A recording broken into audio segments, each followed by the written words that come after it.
Oh, well, bless my soul, what's wrong with me? I got Darius. Darius Smith is now a Detroit Lion.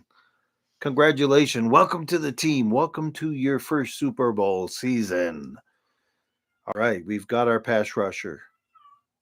In the background, you hear Mary Bell. She's been resting all night. I've been working all night. Yeah, and she attacks me in these situations, so she's staying there for a little bit. So you'll be hearing her quite a bit. Today is Tuesday, so guess what that means? It's Top 20 Tuesday, and today we're doing NBA centers.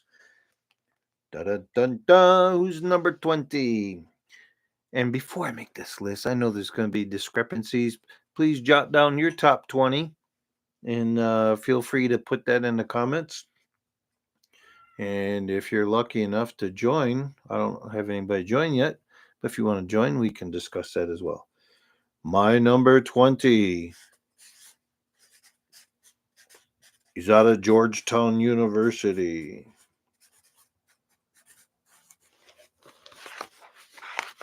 Patrick Ewing. Man, he was really good. Never won a title, but when we list these, titles have some clout. I get that. And that, especially if that particular player is very responsible for them winning titles or is instrumental. Winning plays a big part. You don't want to put up a lot of stats and be on the worst team. You don't make the list too often in those for when you deal with the greatest. Okay, number 20 was Patrick Ewing. Another Georgetown alumni, Alonzo Mourning. And a little number 18, a little blast from the past from the ABA going into the NBA. Great career, great outside shooting center, pretty mobile or mobile. Dan Issel. All right, and the next one up, he won a title with the Seattle Supersonics. Jack Sigma. He had that shot that would just like. Here's it way back there. Okay, I was gonna put Joel Embiid because I seen a post that he's claiming he's the best center that's ever played in basketball. Well, he didn't even make my top 20 because I've scratched him because he's injured way too much. Okay, my 2019, 18, 17, number 16 player is Willis Reed. Yes, Willis Reed. Once again, you may have them in different order, but you should have, if you know anything about basketball. No, you should have the very similar ones. There's going to be one that probably going to make somebody go, but I'll explain why. Okay, number 15, we have Robert Parrish. Man, he was one of the big three with that big front line. Kevin McHale was so unstoppable on scoring. And then Robert Parrish, he had a nice outside shot, battle for rebounds, ran the court pretty good. What number am I on? 20, 19, 18, 17, 16, 15. Number 14. He'd be higher up this list had he not been injured so much. And it's kind of puts me in jeopardy of why not Joel Embiid, but Bill Walton. And above him, because he played more, once again, an ABA player that also excel in the NBA is Artis Gilmore. 20, 19, 18, 17, 16, 15, 14, 13, 12. Number 12, Anthony Davis. Number 11, Bob Lanier, left-hander with the left-hand hook shot. Had size 22 and a half shoe. And this is the one that may get you a little upset. I'm going to tell you, he had a playoff winning record against Bird and his Celtics, against Kareem and his Lakers, and against Jordan, winning playoff record. At the time he retired, he was only one of 12 people to have 10,000 points or 10,000 rebounds, and 10,000 rebounds. He has more points and assists, or points and rebounds, than Willis Reed. It's Bill Laimbeer. The guy made 6 3-pointers in a NBA's final game. A center makes 6 3-pointers today, they're going crazy. This guy did it a long time ago. Only took 11 shots a game. Beautiful rebounder, great outlet passes, made everybody upset. 4-time All-Star, two-time NBA champion, 3-time WNBA champion. That doesn't mean anything for the center, though. Just above him, David Robinson.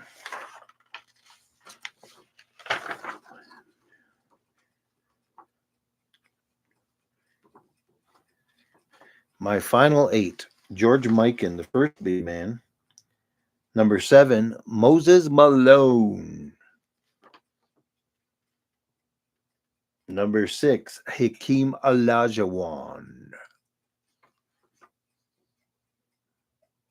Number 5, Nikola Jokic.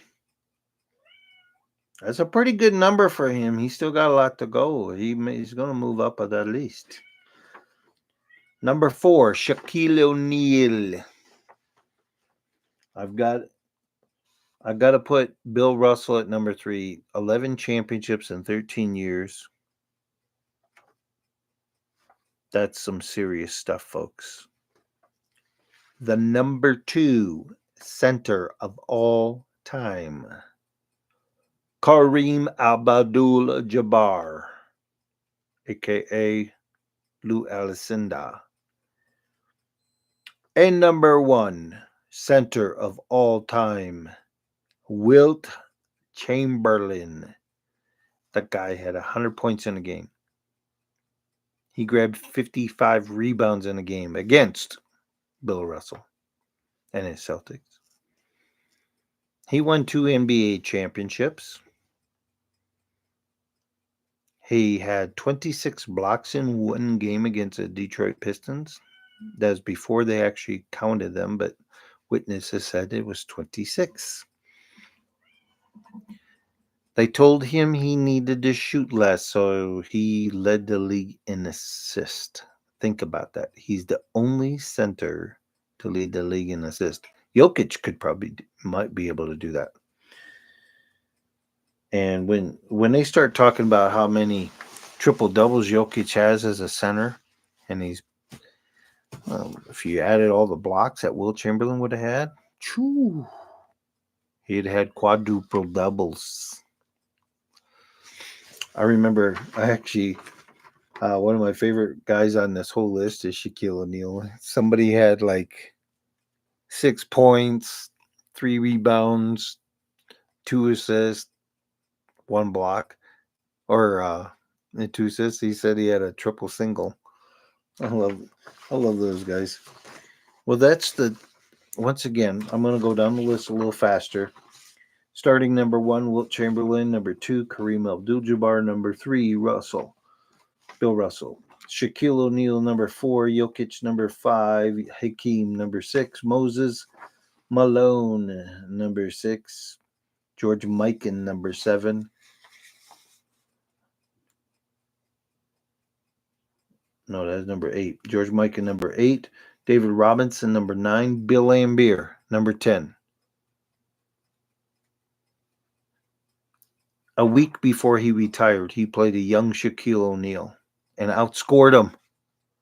That wasn't his thing, but he outscored him. Watch it. It's on YouTube. Baba Lanier. That guy was really good. Probably more talented than Lambier, but I just I just love Lambier's outside shooting, how he stretched out the game, player way before his time. Anthony Davis, man, that guy.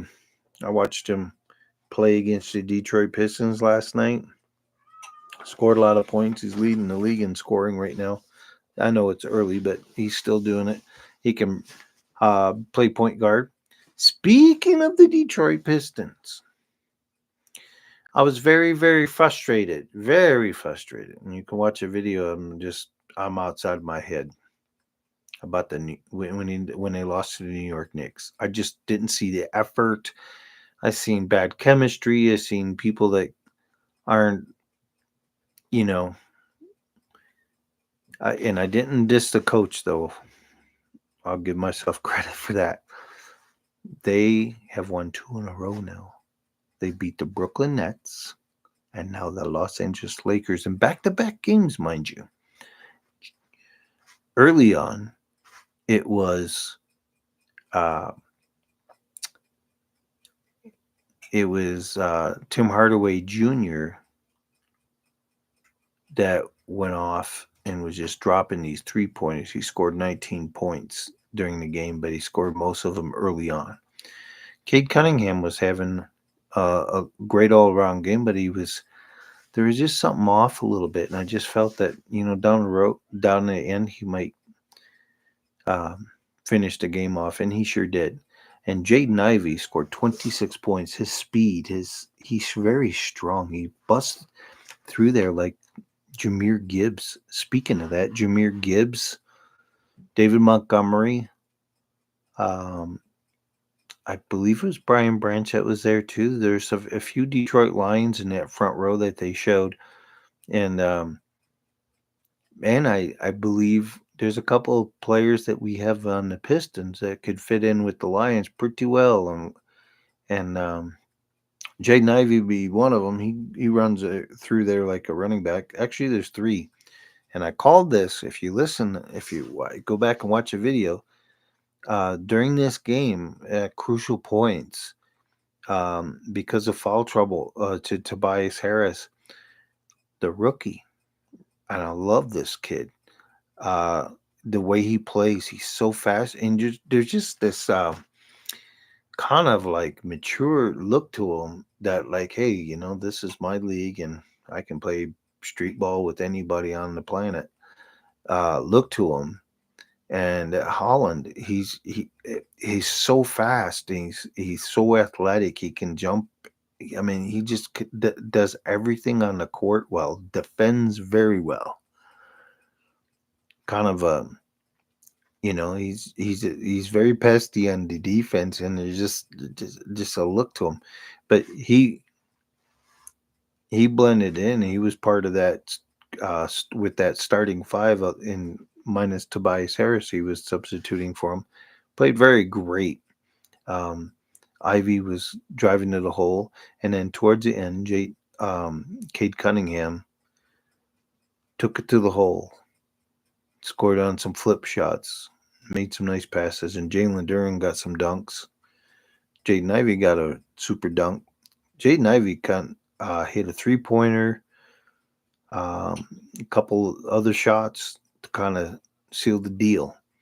Great game. Watch it if you haven't watched it already. And exciting, man. The Pistons have won 2 in a row now. And did they win one before? Yes, they've won 3 now. I think they're 3-5. Anyways, well, there's elections going on, and I promised this would be a clean show, which it is, and when you're picking a candidate, you may have yours already picked, but please consider this if you're thinking about voting for Kamala. Um, Plain and simple, she's been in the office as vice president, and a lot of things have gone wrong. She's been about 3 months of at least 3 months of replacing Biden as running for the president of the United States. She can get a lot of stuff done between here and what is today, November 5th. Okay. She has talked about taking guns away. Then she flips on it. The most important thing that I want to talk about is that Jesus is Lord was shouted out in the crowd, and she laughingly mocked and continued to mock that person saying that and saying, "You are at the wrong rally. You need to go to the smaller one down at the thing." And she's just laughing, laughing, and she's feeding off the people laughing with her. And then as she has gone through everything through this, she puts on a show. She said that to them that said Jesus is Lord, instead of agreeing with them, like soon to be Vice President Vance did. He said, "Yes, he is." When somebody said that, she said, "You're at the wrong rally." Then she goes and plays minister at a church, acting like, and there's such fakeness about it, folks. Okay, you may not like Donald Trump if you're thinking of voting for her, but let's look at the facts. She never won the nomination for the Democratic Party. When she ran against Biden, she got 0 votes. 0. All those other candidates that had some votes that lost to Biden, they got to be upset that they didn't get some kind of opportunity. It'd have been kind of neat to have a public hearing and have them debate to see who runs against Trump. But because she's vice president, it seems like she has the power to just do that, run for presidency. She also has the power to go help people in North Carolina. She also has the power to stop the immigrants coming in. She also has the power to lower gas prices, to make decisions to lower uh, groceries. Maybe she don't know how to do that. We don't need that as a president. I'm not trying to be rude, but please weigh out the facts before. If you haven't made your decision, please do. There's a lot of folks of all races that are supporting Trump. When they run these ads about how Donald Trump's giving tax breaks to the millionaires, billionaires. Well, he's doing that because those millionaires, billionaires own businesses that employ 20, 30,000 people. So instead of feeding these people through welfare, they can feed themselves. We don't need foreign countries to make our stuff.